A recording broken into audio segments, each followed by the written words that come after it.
morning. Welcome back. You're still watching Daybreak on this 8th day of February 2022. Like I told you earlier on, it's an important day because in law, it is on the eve of the last day when all civil servants or public servants who are seeking elective positions must resign. There is already a circular to that effect from the head of public service, Joseph Kinyua, that such persons must hand over by today. But there's also a ruling of the High Court indicating that that order by IEBC to have civil servants resign by 9th being postponed until the 10th, just a single day before further directions can be given. We'll be talking about that later on. But we're looking at the IEBC's report on the voter registration, and you'll find it on the front page of the Standard.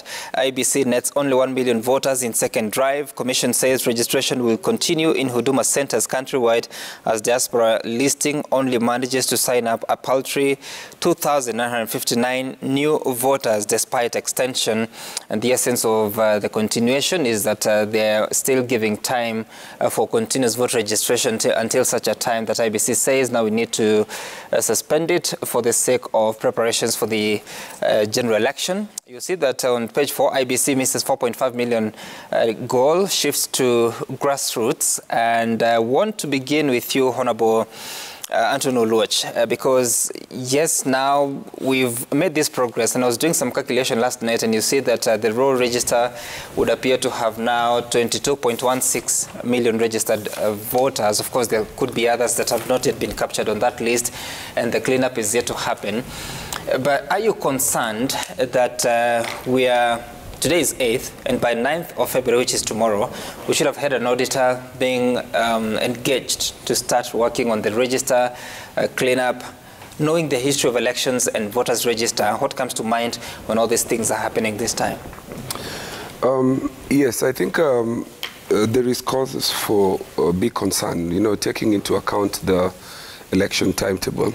And I think what comes to mind immediately for me is the IEBC inability to, provide a framework under which this can be done. You remember the 2016 Election Amendments Act that provided, that there was need for an audit.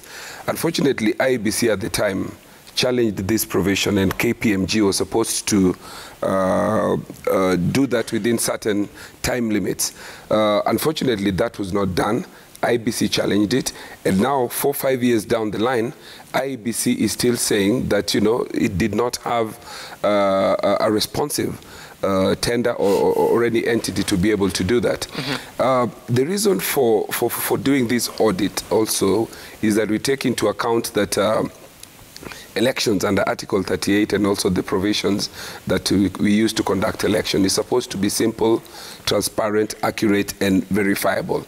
This means that for us to be able to pass the verifiability test, mm-hmm. you need to have a voter register that is beyond question, that is impeccable, that has some integrity, and that you do not have people or persons loaded to it that do not exist. Mm-hmm. You remember that election law amendment also provided that there was need to integrate the elections, the registrar of persons together with the register, mm-hmm. so that cumulatively the people who turn into 18 and therefore eligible to be voters, together with those who die, are able to be cleaned up continuously. And I think this is the role that KPMG was supposed to do, or any auditor was supposed to do, right, so that by the time we are getting people to either inspect the register, an audit has already been done. So I think there is serious concern. What options does IEBC have? Because the law talks of 6 months to the election. You have to have engaged such a reputable firm to do the auditing. Yes. 6 months is tomorrow, and they don't have it as late as Thursday when you spoke to them. What options do they have in law? I think because the law requires that should be done, I think one of the things that IEBC should consider is that there will be challenges for this in court. And so, notwithstanding the fact that, the timelines have already closed, I think it is incumbent upon IEBC to find a way of either single sourcing, if the tendering process would probably take a little bit of time, and under the Public Procurement Act, there would be a requirement that this goes to tendering, and there's a time frame that ought to be done. So I think perhaps the only thing they have, the only window they have at the moment, is to go for single sourcing and just to go and pick up a reputable firm that would be able to carry out this audit. A firm that may not have expressed interest in the early advertisement? That's what I think, because if you go by the tendering process, the law says 6 months. And remember that there are other timelines that would kick in the process. For example, the inspection of the voter register. Right. All these would come in and would interfere with a fresh process that would require that they put in a competitive bid. Okay. So I am thinking that if they have said that this was non-responsive, then that tender dies like that, it goes like that. And I think the law, to the extent that they have done this before, in picking, a supplier for the KIMS kit, when the situation called for it, I think the only window they would have right now is to do direct tendering and to pick a firm that they consider to be, notwithstanding that they expressed interest or not. Okay, and I think it's important to note here that in 2017, the contract with KPMG was signed sometime in March, so it was already into the 6 months deadline. But Honorable Susion, so when you look at all these factors of looking at the register, the enrollment, the auditing of the register, how confident are you in the road to that process at such a time? The indicators that have come out in terms of preparations for general elections are not very good signs. And with the experience of 2007 and 8 elections, and we have a very strong recommendation from Grigla Commission, and all these reforms ought to have been in place, looking at the timeline for auditing of the register as provided by the law. The IEBC will not be able to achieve this. And that is not a good situation. And considering that in the 2017 elections, it was contested in court, the presidential elections were annulled. That should be lesson enough to IEBC and the country to strictly comply with the law. There is no option as to the provisions, compliance of the provisions of the law. Law is not made for mere entertainment and mere choice or wish to follow. It must be complied with.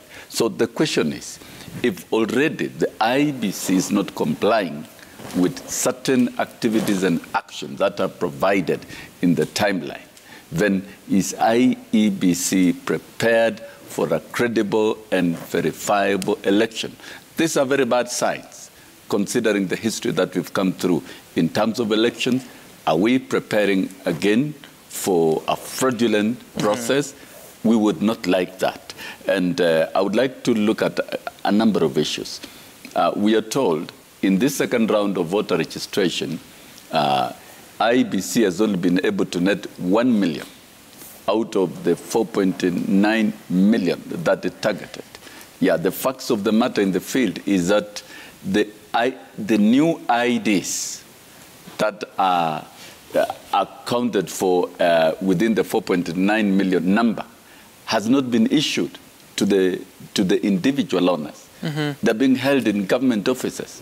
So how do you work against documents that have not been fully issued to the citizens? And this indeed is not right. And there is need to reconsider extending the timeline and not only restricting the registrations, continuation of registration to Huduma centers and offices. There is need for IEBC to continue registering new voters in the current polling centers. But Honorable Susion, just allow me, in the current polling centers, and there is need also for government to expedite and release the identity cards to the individual citizens so that they can vote.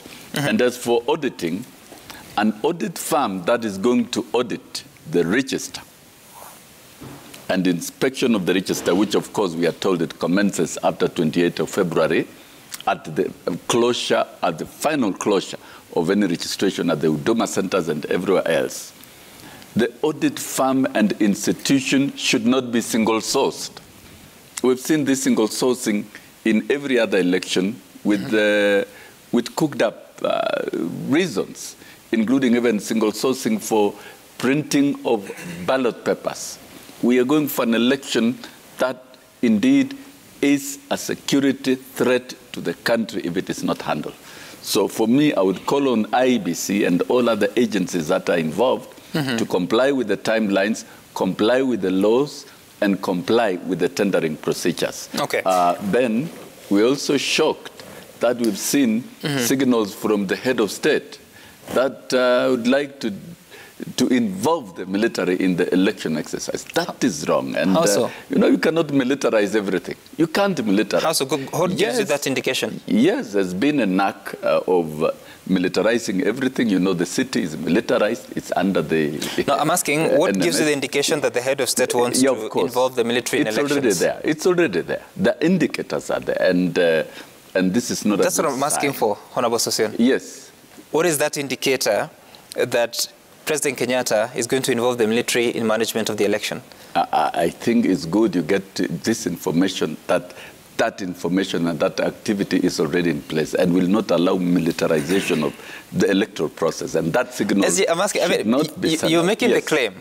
So I'm asking for where, when? It's a fact. How? It's a fact that already there are indications that the military is being mobilized to get involved in the election. How will they be involved? Yes, I've said it. No, I'm asking how will they be involved? Is it at the voting? Is it at the identification of voters, transmission of votes? How was the military involved in taking over the Nairobi city? It's in charge, and you know... SG, can you be specific to... NMS, can you be specific to your claim? And how was the military involved in taking the KMC? We have seen militarization in this country. It has been a very systematic activity undertaken by the current president. And we are cautioning. You can militarize anything, but don't militarize elections. Let the elections be done within the Constitution and the activities be undertaken within the timelines, and let the elections be free and fair, and let nobody imagine. Honorable Sossion, yes. I think you owe it to Kenyans to really explain what you mean, because the management of elections in this country is known to be the mandate of the IEBC. The mandate of the IEBC. Right? So when you say that the president will involve the military in management, where, to do what exactly?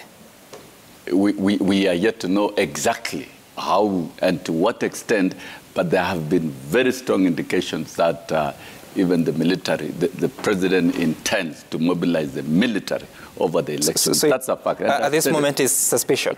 It's not suspicion. That is a message that has come out. It's out here.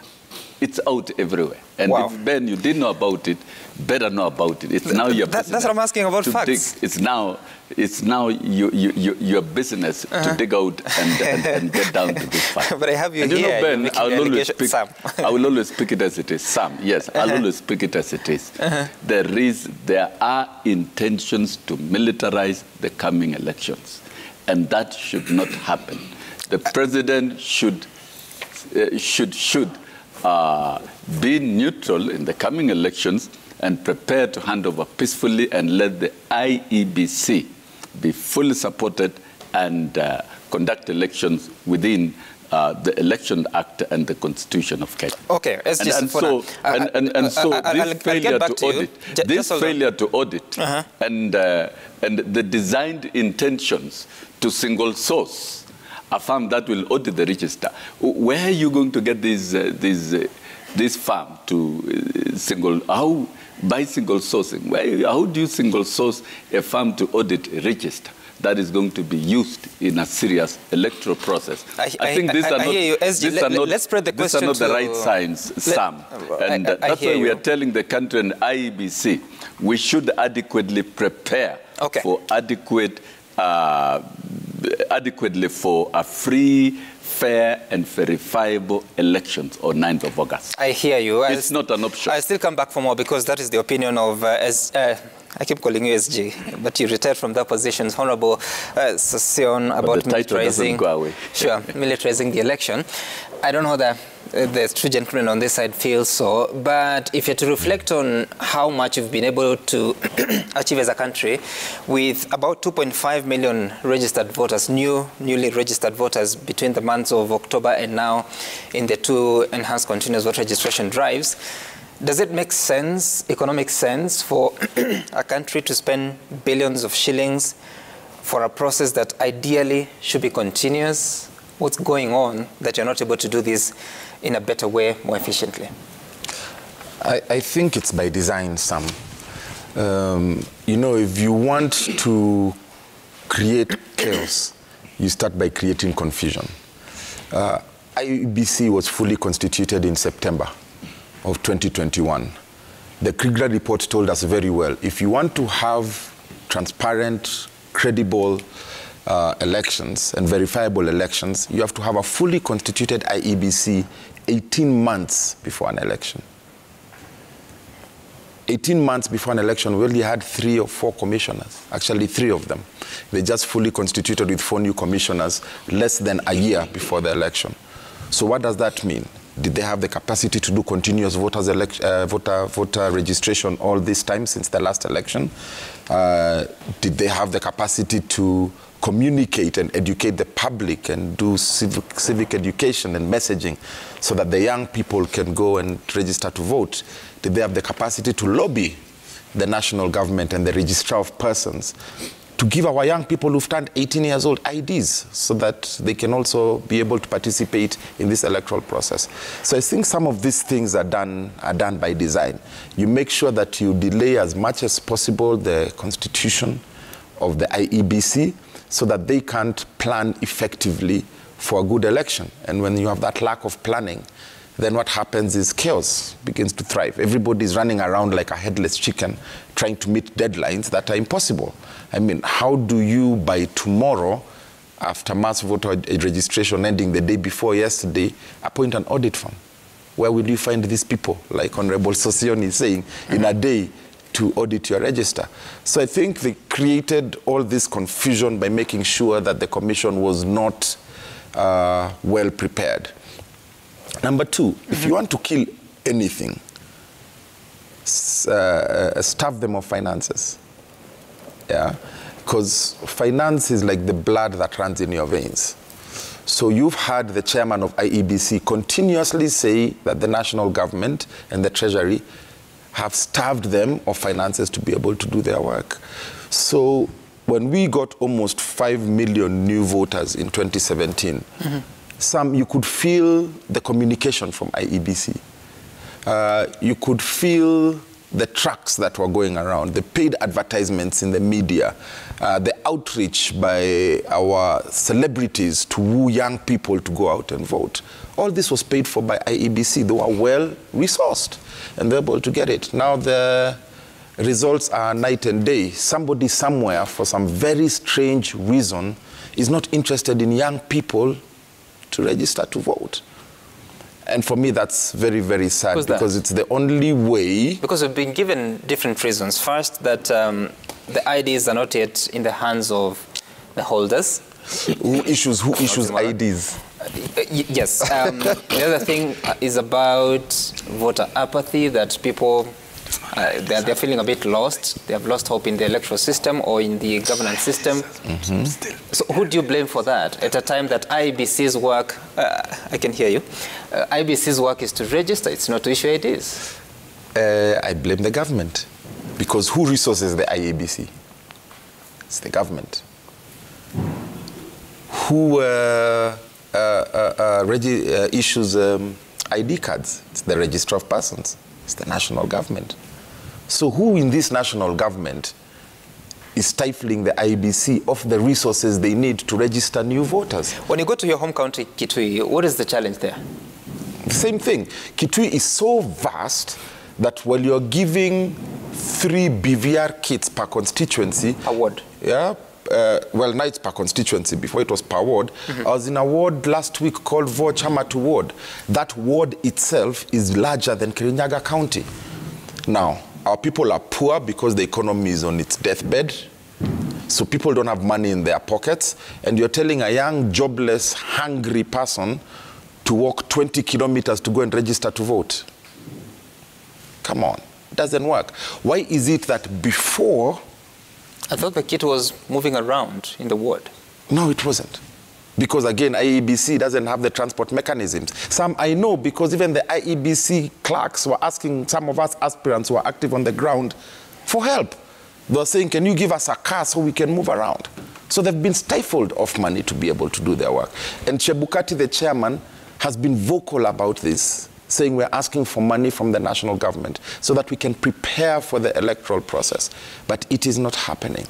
Yeah? And I still maintain, and I think I've said it here before, rigging of elections starts with the registration of voters. So if you're making it very difficult for your voters to be able to register some, then you begin to smell a rat. And I'll tell you why the government has capacity to do this. When you find the health workers going around door to door, village to village, vaccinating people with polio, how do those polio vaccines get to those villages and to those homesteads? Organized by the same government that is saying it can only do 3 stations per ward for voter registration, which is arguably our most important democratic exercise in this country.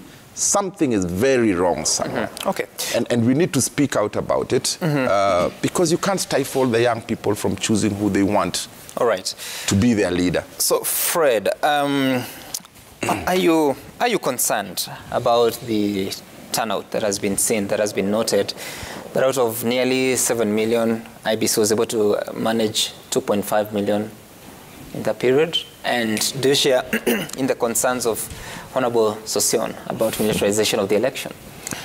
Some.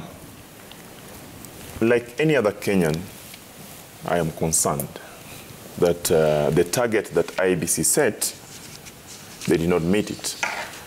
And there could be chances that majority of the young people who would want to exercise their right in voting, particularly in choosing the leader that they would want to lead them, they'll not get that chance if we don't move in fast as a country, as a government, as a people, as stakeholders in the election to ensure that they participate in this forthcoming election. But I also think that folks have panicked. When you hear people speak the way some of them speak, then you can tell that there's panic.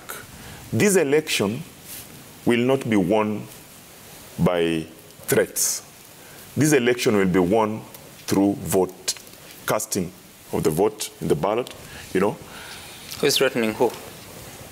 Now, there is what we call the general principles of electoral system that IBC must comply with. And in those principles, one of them that is most important is free, fair, and credible elections. Now, we must not treat election as an event the way I see some of us want to treat it. It is a process. That process starts immediately and election ends till the next election. Voter registration, stakeholder engagement, voter education, verification of the register, and the rest. Today, in voting, IEBC is mandated by the law. They are required to ensure that whatever method they use, because here is a case of the method. Whatever method they use, that method, as Wakili Anthony Oluoch has said, must be transparent, verifiable, accountable. That is what we should be talking about now. But I understand that in those provisions also, IEBC are required to ensure that there are mechanisms in place to safeguard that election and also to protect it from electoral malpractice. Here is the case of electoral malpractice. If the register that is going to be used is not register that has been audited, then there could be suspicion that probably in that register, maybe there will be dead voters. We have seen that before. But the good news is that IEBC has been engaging stakeholders. Is there a possibility that the stakeholders that were engaged were not receptive? I don't know. Is there a possibility... Engaging the stakeholders on what specifically? On electoral preparedness. Some we were in this studio when we talked about IBC trying to engage stakeholders. You remember? My friend Mweke has talked about who gives funds. IBC have been denied funds. Mheshimiwa Antonio Oluoch and Sosion sit in the National Assembly. What is the role of the National Assembly as far as appropriation of funds is concerned, particularly on the expenditure of national government and other stakeholders? Is there a possibility that the National Assembly did not fight also for IBC to get more funds so that they can conduct these processes in terms of preparation well? That question can be answered by them. But my worry, Sam, is that we are going to the tail end of this process, and we are just waking up to realize that indeed this is an event. It is never an event, Sam. Election is a process, and engagement must start when the other ends and all the way to the next one. So I am afraid to tell Kenyans on this national TV that there are certain politicians in this country that have panicked, and in their panic, they start selling fear. Oh. You have heard people say that the election will be militarized. In which country have you seen a democratic process being militarized? We have seen that in countries where there's no democracy. In Kenya, while we have differed severally, but we cannot threaten, we cannot sell fear to the people of Kenya and tell them that this election, because when you want people to go and vote, to register as voters, then you tell them that indeed it has been militarized. Actually, you are trying to drive them away from that ballot, because what will be the need of going to vote? I want to ask Kenyans, this election will decide your life. It is a transition election. Go and get your vote and cast it. Nothing has been militarized. IEBC is an independent commission, and that commission has tried their very best to engage stakeholders. Where there have been challenges, those challenges cannot be apportioned to IBC alone. Parliament, executive, through the treasury, the public themselves. Today you are driving people to the polling station. Why don't they want to go and register? Probably they feel that they have not gotten the best out of the government. Okay. That engagement, Sam, must involve all of us. But for us who believe in peace, national unity, we are saying it is important that we measure what we tell the public. Because if we tell them that it has been militarized while it has not been, then we are trying to tell people not to go and vote, because it's like we are making a decision. We are saying that a decision has been made. It has not been made. The decision will be made at the ballot by the people voting. All and right. That job is the job of IBC to guarantee free and fair elections. I hear you, and of course those are the sentiments of Honorable Wilson Sosion. I've tried to ask for verification of what he means to really tell us about that evidence. He hasn't. So we'll attribute those sentiments to him and not Citizen TV. We'll take a short break here. When we come back, we talk about what the president is saying, that the political season has come for him, that they've been working behind the scenes, or is it just working? But now it's time to get to the political scene and engage after the break.